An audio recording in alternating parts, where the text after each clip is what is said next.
Australian defence throughout time has developed and caused many equity and social justice concerns throughout the context of society.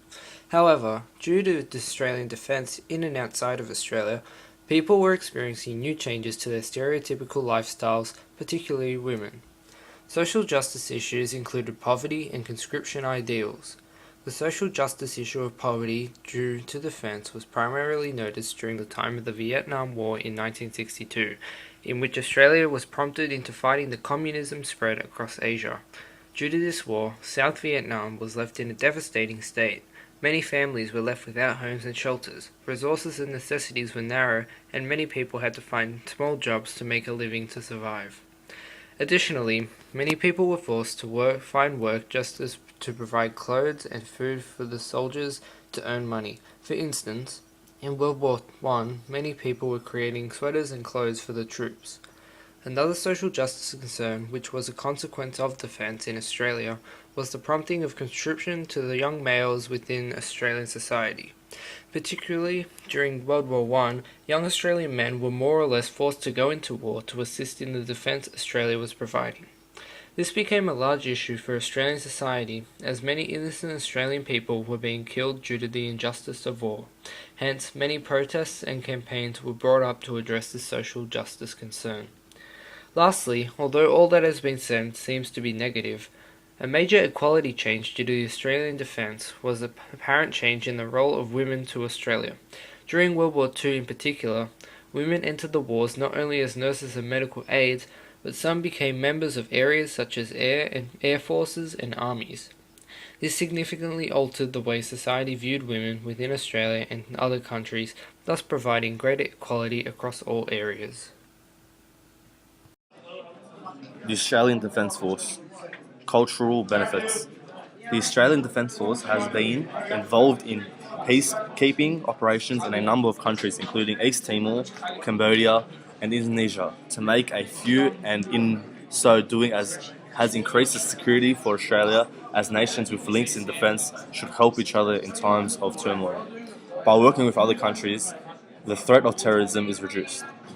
By working with other countries, Australia can assist them with their military skills, which makes them less likely to be reliant on Australia for support. Cultural disadvantages. By assisting and having links with other countries, it may upset a particular country.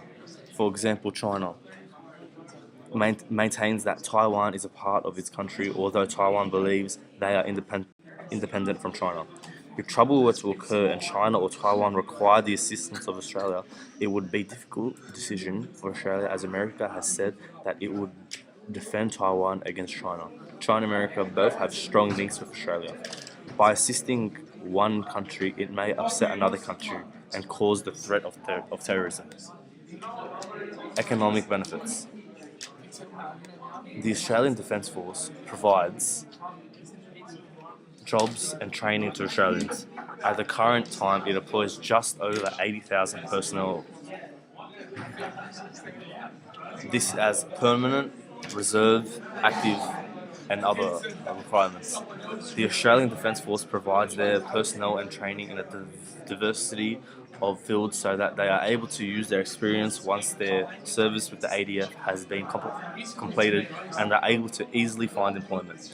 They also give the soldiers variation of what type of job or trade they want to go under and learn in the system. For example, a soldier can be in the army and also get his carpet instructions or diploma in law. Economic disadvantages. Having a defence force is a strain on the Australian budget. The government has been accused of spending too much money on the ADF, where the money could be used elsewhere, such to improve healthcare in Australia.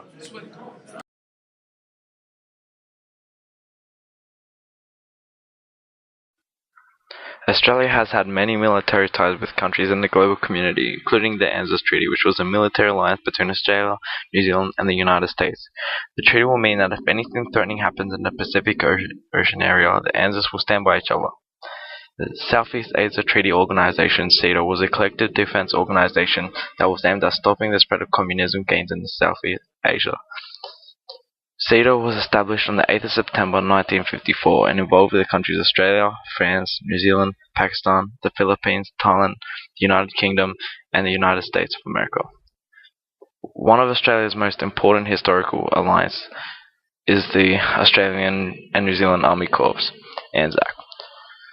ANZAC was a combination of the Australian and New Zealand Army Corps that served during the First World War. The first war that Australia and New Zealand fought as an alliance was the Boer War, which was fought in South Africa between Dutch Afrikaner settlers and British colonies. Some debate that these military ties are a waste for Australia because Australia does not start wars while countries like America do. Freedom of speech and human rights are taken for granted in Australia and other countries, but recent years have seen conditions deteriorate around the world. As early as 1997, for example, human rights conditions were reported to remain unchanged compared to previous years, or in some countries, actually became worse around the world. The Australian Human Rights Commission organization works towards an Australian society where human rights are enjoyed by everyone, everywhere, every day. Human rights are the same for all, male and female, young and old, rich and poor, able-bodied and people with disability, regardless of our background, where we live, what we look like, what we think, or what we believe. The Australian government's defence priorities are in the defence of Australia's borders and strategic interests linked to the regional and international peace and stability. The Australia Defence Force received a budget allocation of $16.35 billion for 2004-05, with Defence Force activity at the highest since the Vietnam War. Many governmental and non-governmental organizations have contributed a significant amount towards the development and continuation of Australian defence. Such organizations, which are related to governmental influences, include the Australian Defence Organisation. This special organisation has provided significant aspects towards Australian defence, including the Royal Australian Navy, the Defence Force recruiting, and the Defence Intelligence Group. There are not many non-governmental organizations affiliated with Australian defence, as the issue of defence are highly important and thus are to be met with the government to properly manage and run Australia.